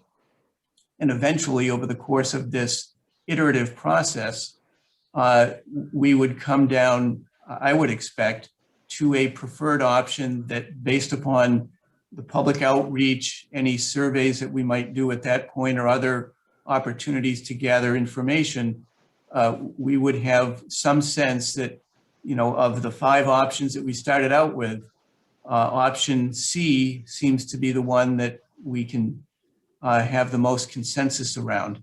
And then that option would be the one that we would bring to town meeting. So, if we get invited in, there's a long road to hoe before we get to a point where we take the various options that might be put on the table and draw them down to the preferred option. Not for anything. Wildwood is the problem school, and you want consolidation, and you have a prospect in there of consolidating with the Woburn Street. Why wouldn't you just go forward with that one? So that solves, I guess, one problem, but does that, should we be looking at the elementary schools in a more global perspective, or should we be looking at one school at a time, I guess? Well, we can't do all 4 within that range without having backlash from the taxpayers. Okay, you're going to have 4 overrides just for the schools. You'll have a school administration town hall, you'll have a senior center and a substation, all within a very short period of time. So maybe we should look at going forward with the Woburn and Wildwood, and then take the next step for the next pre-K to 3 school. Teresa Manganelli? Would it make sense to wait until we get the consultant on board to look at the Wildwood Street, look at potential combinations with the Wildwood Street, and kind of, you know,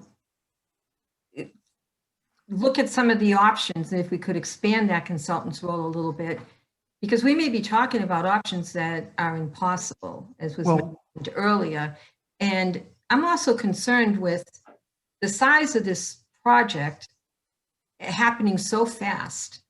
And yet the primary reason that I thought we were even going in this direction a year ago was because of the Wildwood Street School. Now we're talking about doing over every elementary school in our town. And I'm afraid that's a recipe for disaster at town meeting. I think it's been mentioned already. It needs to be mentioned again. We have a lot on our plate, and I think we need to deal with what needs to be dealt with now. And if we can do it in a way that the Wildwood Street will fit in with the eventual consolidation of schools, such as putting it in with the Woburn Street and keeping it as a pre-K to 3, I think you may have better luck with that. This just seems like a lot to bite off. And it might be very frightening to a lot of taxpayers when they start hearing about what we're planning on building and what we're planning on doing in the town. And the information is not going to be absorbed 100% accurately. It's going to be, they're building brand new schools all over the town. They're knocking every building down. You know, it's going to spin a little bit out of control because it's hard to contain it when it's this large. Thank you. I have a question for Mr. Hull and Dr. Brandt. Has the RFP gone out for the consultant for the Wildwood? No. Okay. If it's not gone out and the MSBA would be wanting a consultant anyway, does that consultant have expanded duties through the MSBA? We're talking about 2 different projects here. The funds that were appropriated at town meeting in June were intended to, there was clearly a recognition that even if we were able to get into the MSBA this time around, as Dr. Brand has indicated, best case scenario, everything goes according to plan, the Wildwood School would have to, or the Wildwood School would have to remain in some fashion for the next 5 to 7 years. So the intent of the funding for this consultant was to look at the different scenarios that would allow pre-K and K at the Wildwood to continue to be educated over the next 5 to 7 years, whether that would be making modest renovations to the school, changing out the heating system, for example, or other elements of the school that would allow the students and staff to be physically able to remain in that building for the next 5 years. Would it be more beneficial to look at modular classrooms on that space? Would it be more beneficial to look at leasing space? That was the original intent of the funds that were appropriated at town meeting. There was a recognition that there was this interim period that we're still going to have to provide students currently at the Wildwood with an education space. So the consulting that we're talking about, if the MSBA invites us in, is separate really and distinct from that. That consulting involves looking at what options should we be focused on with respect to the elementary schools? Mr. Hooper, what would, Ms. Hull brought up about the heating system. What's the status of the heating system over there, and what would the expected cost be to replace it? The steam heating system's working fine. It's functioning correctly. For the last 5 years? That's a tough one to say. I mean, with regular maintenance moving through, it may, or we may look at something else, maybe some split units, do a heat pump, air conditioning. So I'm sure we could look at something on that, but able to make the building last for 5 years. That's what this firm is looking for us. So Okay. do I think it could be done? I'm sure it could be. Okay. Thank you. Yeah, and just to reiterate, I think we need to get that in hand and figure out how long Wildwood has. No matter which way you go, you're talking 5-6 years on building another school anyways. And I think that the school committee needs to come up with a contingency plan on the Wildwood with this report in hand. If we only have 4 or 5 years left, we got to figure something out quick, put it in play, and be able to, move kids out of that Wildwood into modular learning centers, whatever it could be. But we need to address that too in the near term.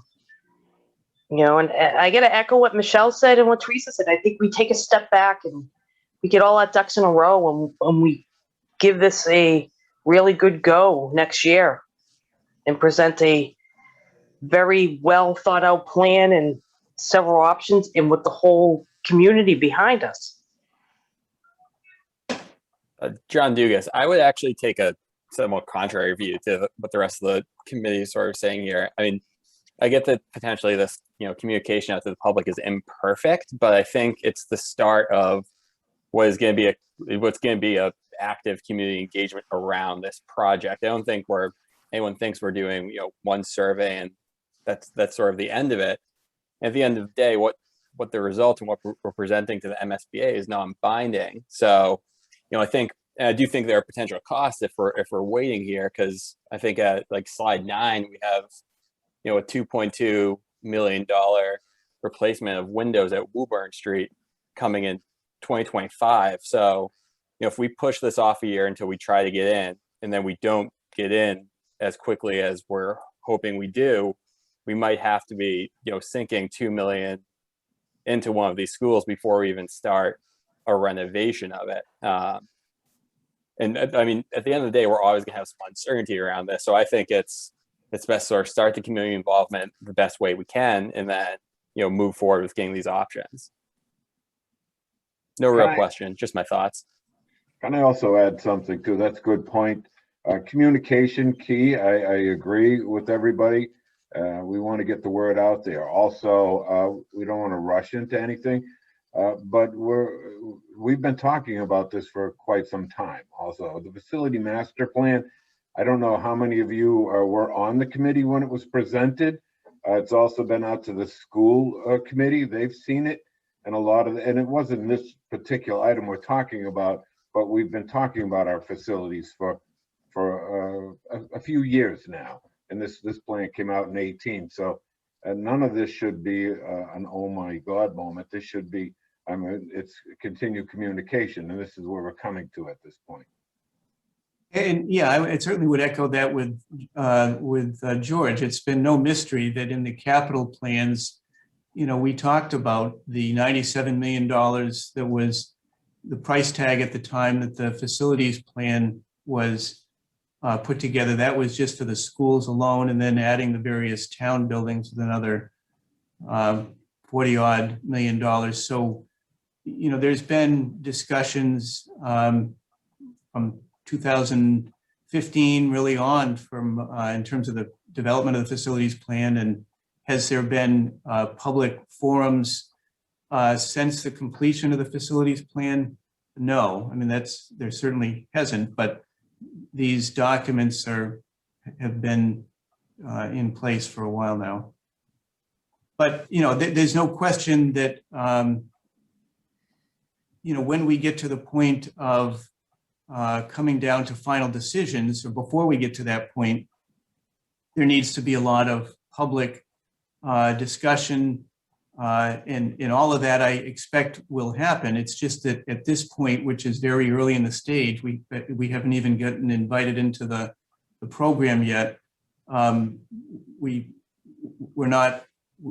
have not had the opportunity to have that dialogue. Jeff, you might be familiar with this. Would we be limited to the 5 options that we present to them? I know they go and they vet everything out, but can we say, hey, we thought of this option in the middle of getting this vetted? And they were like, well, that wasn't an option that you gave us. Do we know the answer to that? Can we pivot and go in a complete different direction and say, we didn't think of this option, but we want this option?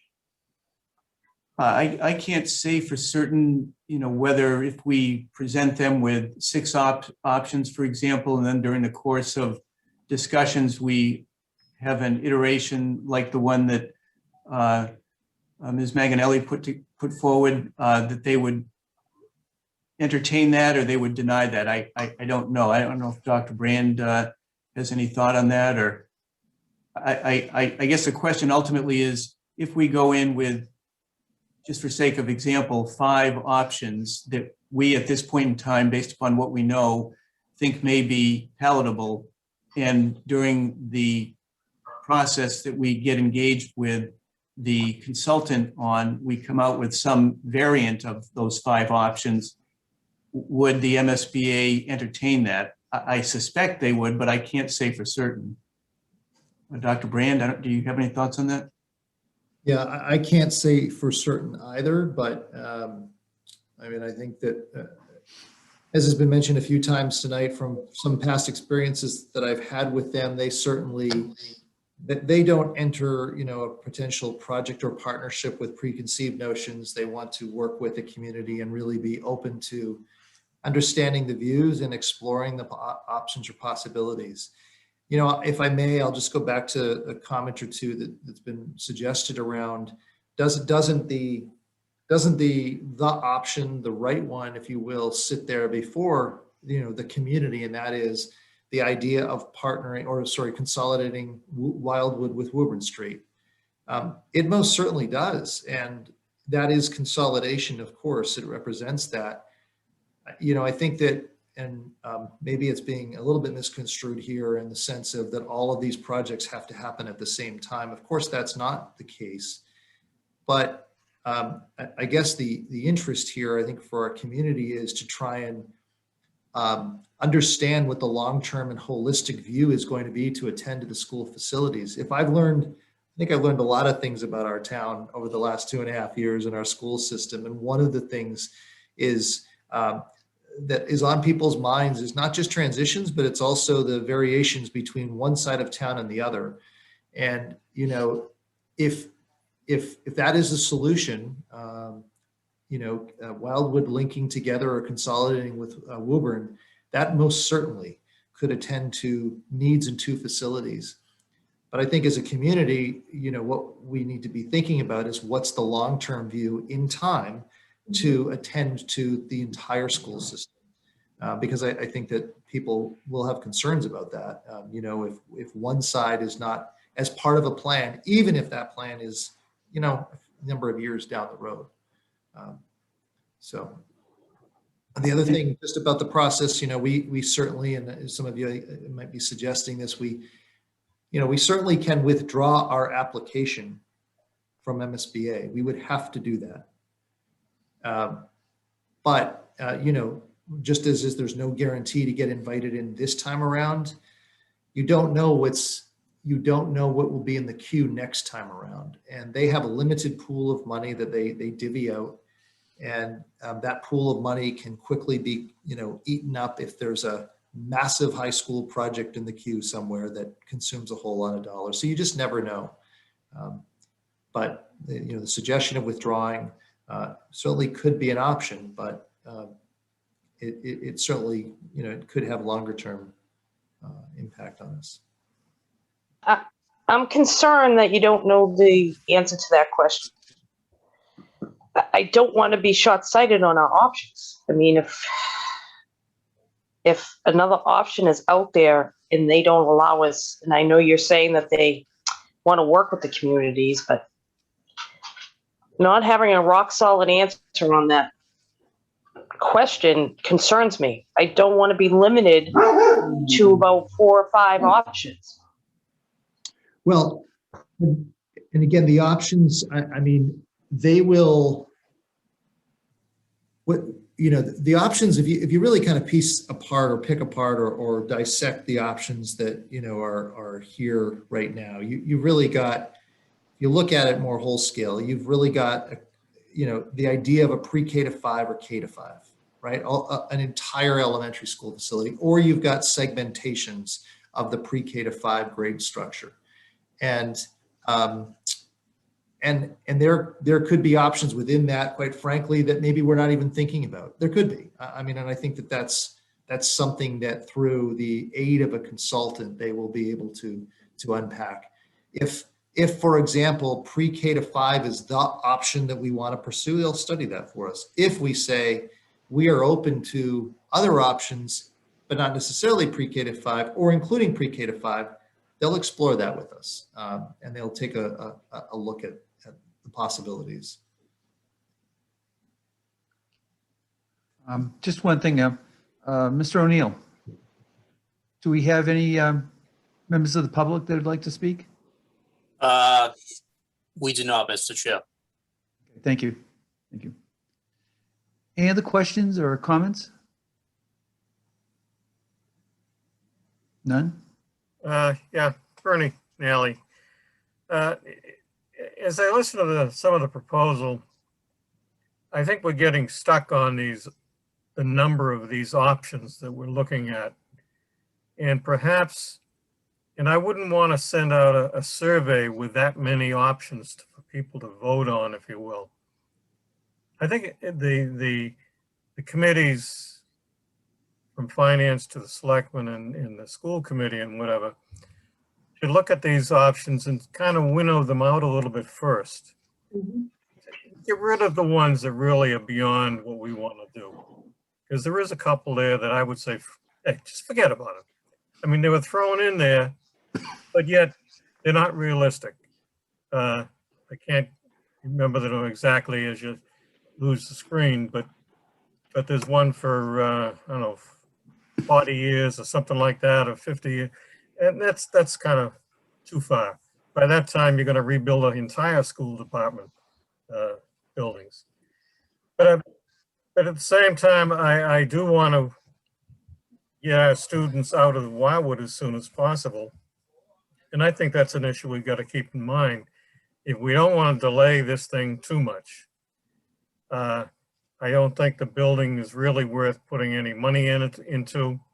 I think when you get into the structure and the real heating system, in the way it's built, it's 50 to 60 years old, and I know George has replaced it a lot, but still, we've got to look at, as Teresa had mentioned, if it's a Woburn Street school we decide we're going to look at, we've got to determine first if the Woburn Street site will take an addition.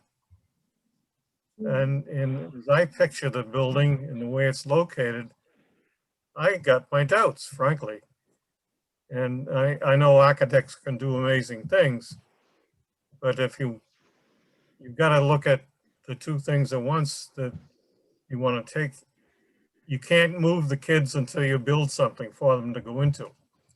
We've already determined from the facts and figures from the superintendent that all of the schools are at maximums in population. If they're all at maximum, where are you going to put this 180 kids? So you've got to build something even before you tear the building down naturally. And you got to look at the Woburn Street School, if that's the best alternative, and see if you actually have a location that you can put in addition, it would be a sizable one. It would be nearly as big as the school is now, probably. So that's just another thing to think, something to think about and consider. Thank you. Mr. Hooper, how many acres are at the Woburn Street?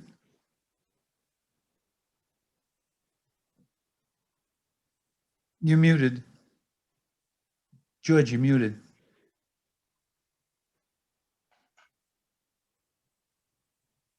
Sorry, Johnny. I'm not quite sure what we have there. I'd have to double check. I don't have that information in front of me. To guess, I'm going to say probably 14 acres, but I'm not sure. Okay, thank you. Any other questions or comments? Teresa? Hi, I just looked up, there's 10 acres at the Woburn Street School. Thank you. And could I ask a question as well of the school committee? Have they taken a position on what they would select to send into the state? Hi, everyone. Jen Bryson. Can you hear me okay? Yes. Great. So last night we discussed actually just removing the last two options. Dr. Brown, I don't know if you want to put that one up one more time as sort of non-starters for us. And then we talked about the importance of consolidation and lessening transitions, which has been a theme in Wilmington for as long as I've had children in the district, this idea of too many transitions. And so that would lead to consolidation. These were the two that we removed. And then there was some discussion among the committee of the 24 years, maybe just trying to stick with the 12 and the 18, but then we decided we would let MSBA and their consultants and the town figure that out as we moved along. It didn't seem like a good idea to remove all of those options because we're not experts on the land and the building and all of that. So, but we felt pretty strongly that F and G were not viable. 48 years was just too long. And 8 building projects. And then although the idea of doing one building project is certainly enticing, certainly wouldn't work for our town with 1,540 students in one building. Didn't seem like something our town would ever buy into.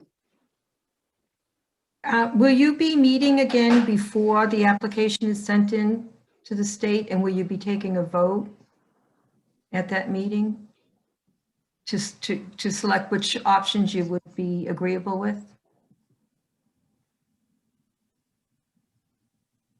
Dr. Brand, I'm going to look to you for that one. So the application is in. So it's not we're not resending it. It's already there. They're just asking for some additional information. So we've already begun this process. The applications were sent in quite some time ago. They have met, we've talked with them quite a bit on some conference calls throughout this process. We've made it into sort of the second round, I guess, if you can call it that. So we're kind of in the next round to move forward, but they did feel like they needed a bit more information and kind of this, what are you not interested in? And I think this is part of this process, is having these conversations with the finance and selectmen and trying to get this going. And I think as John stated earlier, this is the beginning of the process in a sense. I think it's been highlighted, obviously, for the facility master plan. Many of us are aware of that. We know that this has been talked about for a very long time, but this is now sort of where it starts to get real. Okay, so what could we envision for Wilmington? Okay, we move in, we get accepted, then we start doing these forums and we make sure by the time we would ever get to town meeting that this would be something that the whole town was really on board for. I would imagine similar to the high school project.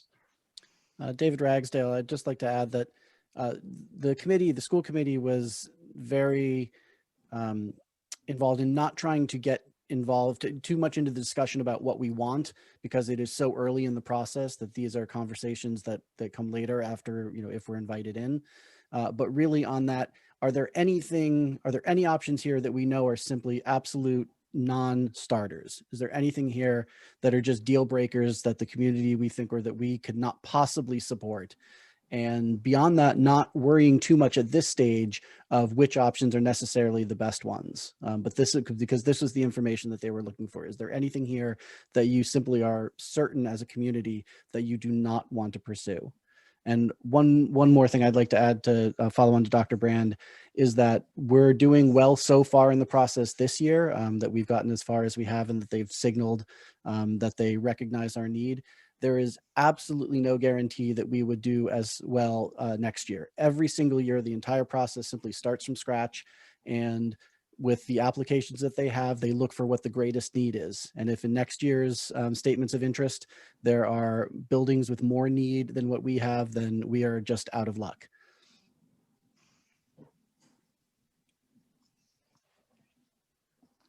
Hi, sorry, John, I do have a question. Go ahead. Hi, Andy Levine, on the Finance Committee. So the ask really was, and I thought I heard this earlier in the presentation, the ask was really, what do we not think, or how do we sharpen our pencils as far as the 7 options and which ones do we not want? And I think that was just sort of reiterated. So it sounds like we're sort of satisfying that a little bit with this conversation, A. B, I'm kind of curious as to what that survey would look like, as far as what questions would be asked of the members of town. Which things are you least interested in? Usually when you ask surveys, it's, geez, I'm really interested in X, Y, and Z. And so I'm curious what kind of format or questions would be asked to get to the negative consent?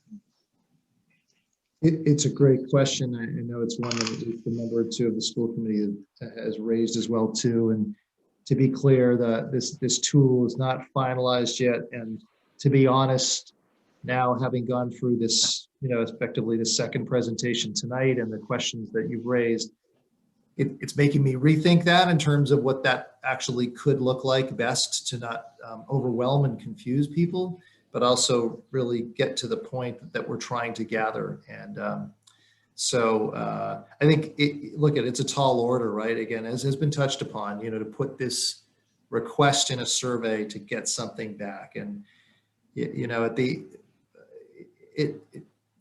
if it yields some response or some indication, it certainly can help be informative for, the school committee, for the other town bodies. I think that would be helpful to that end, but it certainly doesn't reflect obviously on the entire town and the citizenship and what people really, when it comes push to shove, would be, up for supporting or not.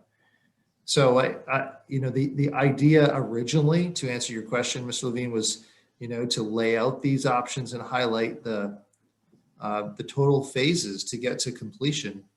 How many buildings would we have left and so on, but maybe that isn't the best way to go. And maybe it needs to be far more narrow in focus, by grade bands. But, the tricky thing is you've got a sense of, and as you start to sort of wrap your mind around it, and I know it's complicated and difficult, is that, what we do to one side of town, we have to do to the other. And that, of course, begs additional costs, additional building projects. And that is what makes this really tricky, I think, and more complicated for us. If we just had, 2 or 3 K-5 elementary schools, boy, it would be a far more streamlined process of consideration, but it's not that. So, I think unless, and Mr. Hall and I certainly will, I know, and Mr. Hooper and company will debrief after now what has been these 2 conversations and sort of reassess maybe what the best tool would be to gather feedback. At least that's my thought right now. Any other questions or comments? Yeah, quick one. Dr. Brand, is these what the MSBA has in front of them as the options, correct? No. So these are options that you're going to submit to the MSBA? No. What we would indicate to the MSBA, so they know, and we have on file with them, as was approved by the school committee, all 6 buildings. Right. So they're going to want to know, so are you interested in looking at a pre-K or K-5 or not? Are you interested in looking at grades 1 to 3 or pre-K to 3? I mean, it can become that narrow. And I think when you look at the options of the pre-kindergarten to 5th grade level, which obviously spans all 6 buildings, at the one extreme is, do you think you want to look at a pre-K or K-5 building? Because we'll do that if you want. But if that's really not, of interest, then we can narrow that focus. And, it seems to me like that could be a pre-K to 3, perhaps. But keeping in mind, as we have to as a town, that if you go the pre-K to 3 route, and I'm making an assumption that the town would want to have, a mirror image on both sides of town, that is 4 building projects, 2 pre-K to 3s and 2 4-5s. So that's what this effort was in terms of trying to sort of lay out, those options. But we would not submit these options to the MSBA. Our understanding is we would say, nope, we want you to focus on, these grade bands, and then they'll study that for us. But it might be helpful, and I'm just putting this out there, whether or not it's an accurate reflection or not is another question. But if there seemed to be some uniform consensus, for example, between the Finance Committee, the Board of Selectmen, the School Committee, that one pre-K to 5 with 1,540 or whatever that number was, students was just out of the question, then, we would, presumably advise the MSBA that, there is a building of that size with that many students is not something the community is interested in investigating. Teresa, Megan. So I just want to speak to what Dr. Brand just mentioned about the K to 3.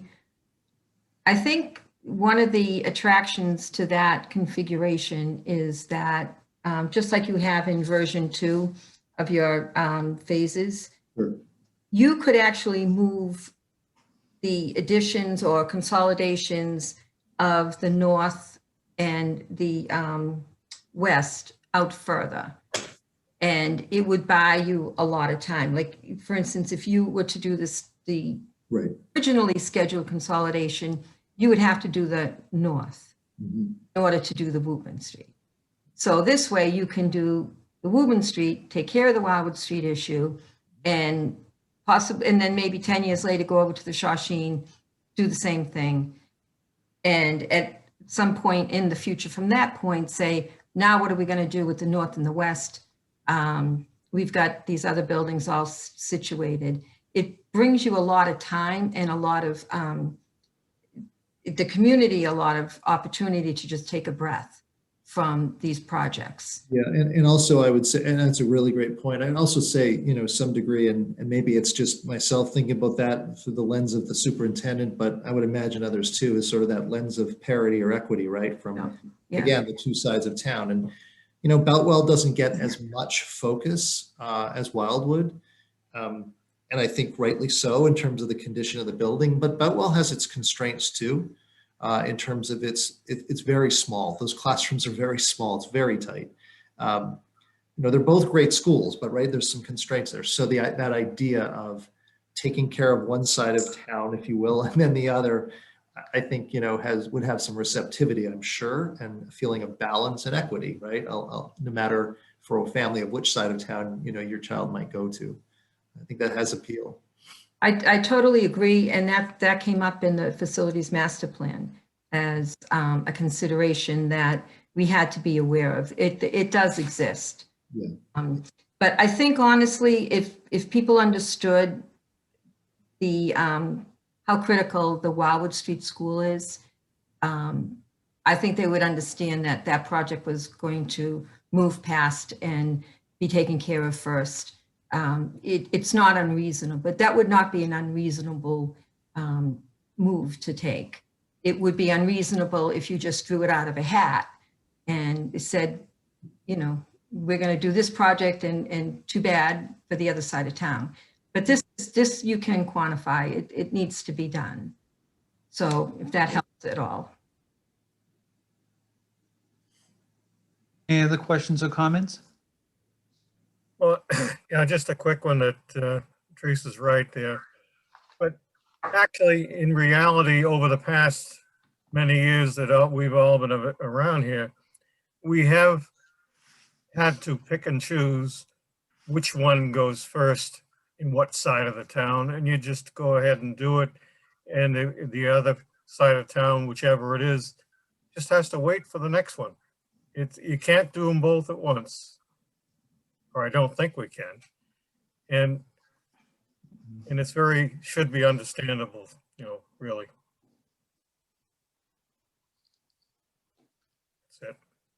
That's it. Any other questions or comments? Seeing none, we'll close this discussion. And Chris, can you do me a favor and send out the link to the state's website for the conflict of interest? Thank you. Sure, I'll do that tomorrow. Thank you. Thank you. Take care. Then entertain a motion to adjourn. See no other? Chairman, Yes. I think we have minutes to approve. Oh, okay. Okay, let me get my agenda.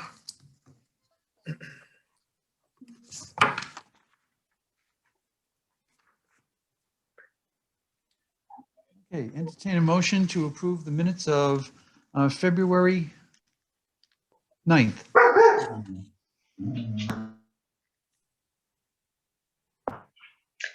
So moved. Mary Ann Galizzo, is there a second? Second, Discussion? No discussion? All in favor?